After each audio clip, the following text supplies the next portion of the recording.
빌보드, 음악인들에겐 꿈의 차트죠. 미국의 음악 잡지인 빌보드에서 매주 발표하는 빌보드 차트는 음악과 관련해 전 세계적으로 가장 대중성, 공신력을 인정받고 있습니다. K-팝이 전 세계적으로 초전성기를 누리고 있는 지금 국내에서도 여기저기서 어렵지 않게 관련 뉴스들, 영상들을 찾아볼 수 있는데요.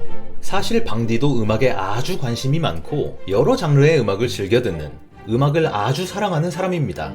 그래서 이런 기사들을 볼 때마다 국뽕 차오른다 느끼면서도 이 빌보드 차트라는 게 얼마나 대단한 건지, 어떤 역사를 가지고 있는지 궁금하더라고요. 자, 궁금한 게 있으면 지식해적단이 가만히 있을 수 없죠? 빌보드에 대한 모든 지식을 약탈하러 바로 가볼까요?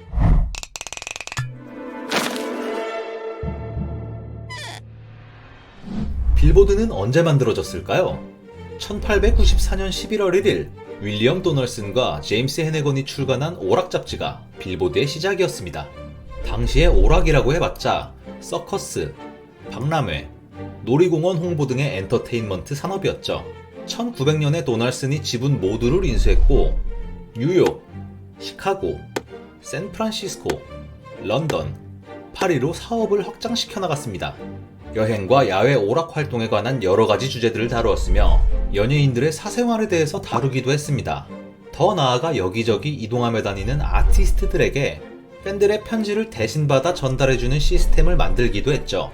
당시엔 SNS는커녕 인터넷은커녕 컴퓨터도 없던 시절이었으니까요.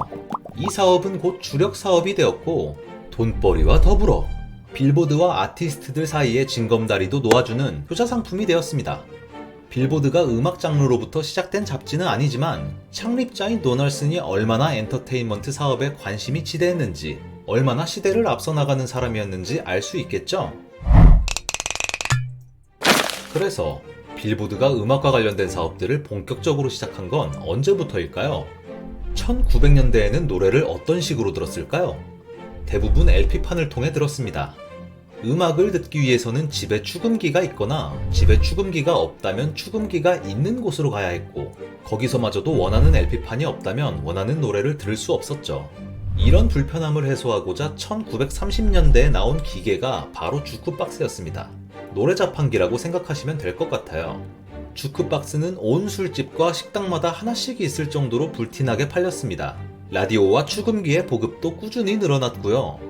시대에 맞춰 변화하는 회사였던 빌보드는 전국 레코드 판매점에서 팔린 음반, 라디오 DJ들이 가장 많이 재생한 음악, 사람들이 주크박스에서 즐겨 듣는 음악의 순위를 차트로 만들어 잡지에 실기 시작했습니다.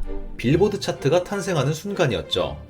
1936년 1월 4일 처음으로 음악 관련 인기 순위표인 히트 퍼레이드를 출간했고, 1940년에는 차트라인이라는 레코드 차트를, 1958년에는 싱글 음악 순위인 빌보드 핫 100을, 63년에는 앨범 순위인 빌보드 200을 발표했습니다. 음악 시장은 기술의 발전과 맞물려 변화해갔습니다. 빌보드 차트는 라디오와 LP판, 주크박스만이 전부였던 시대에 탄생했지만 TV, CD 플레이어, MP3와 같은 여러가지 신기술이 등장함에 따라 순위 산출 방식을 맞춰가며 60년 넘게 공신력을 지켜왔습니다.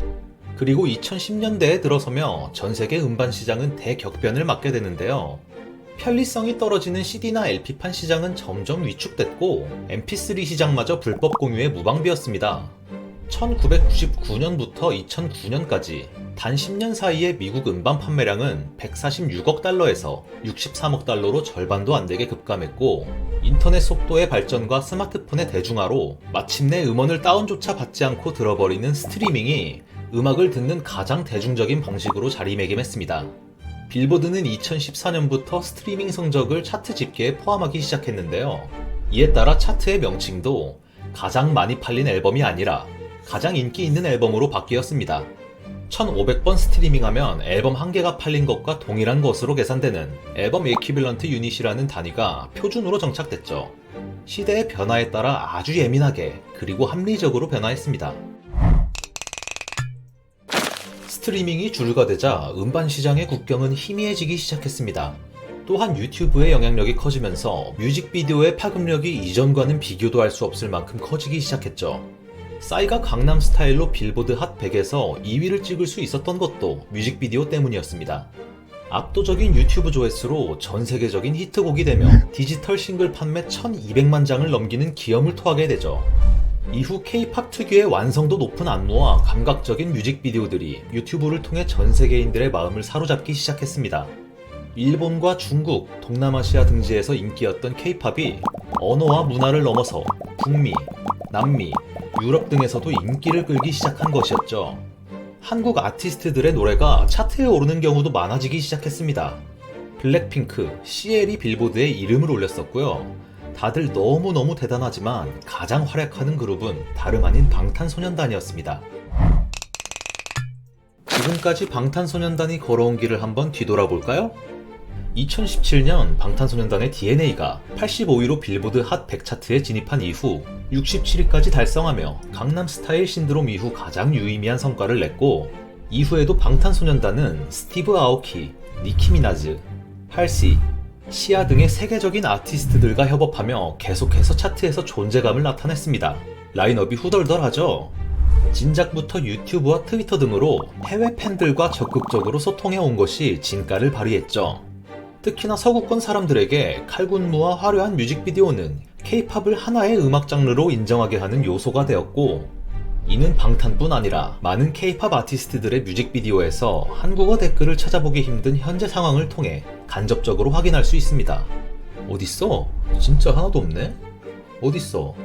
강남스타일 때와 같은 일시적인 유행을 넘어 방탄소년단은 세계적인 그룹으로 발돋움했고, 해외의 유명 셀럽, 연예인들이나 심지어 정치인들까지도 방탄소년단의 팬임을 인증하는 등 새로운 역사를 써내려가고 있습니다. 무엇보다도 방탄이 한국어로 부른 음악을 통해 지금의 위치에 올랐다는 점에서 K-팝의 선구자 역할을 하고 있다고 볼 수 있죠. 그리고 결국 2020년 방탄소년단은 다이너마이트라는 곡으로 빌보드 핫 100 차트 1위를 차지하며 한국뿐 아니라 동아시아 음악 역사의 새로운 장을 열게 됩니다. 아주 이례적인 일이었어요. 왜냐고요? 빌보드가 아무리 시대에 발맞춰 변화해왔다고는 해도 어디까지나 미국 회사였고 미국 시장 위주로 돌아갔기 때문에 지난 125년 역사 동안 빌보드 차트는 영어로 노래하는 영어권 가수들이 독차지해 왔었거든요. 미국인이 아니었던 비틀즈, 퀸, 비지스, U2, 롤링스톤즈 같은 빌보드 올타임 레전드들도 영국이나 아일랜드, 호주 등의 영어권 아티스트들이었죠.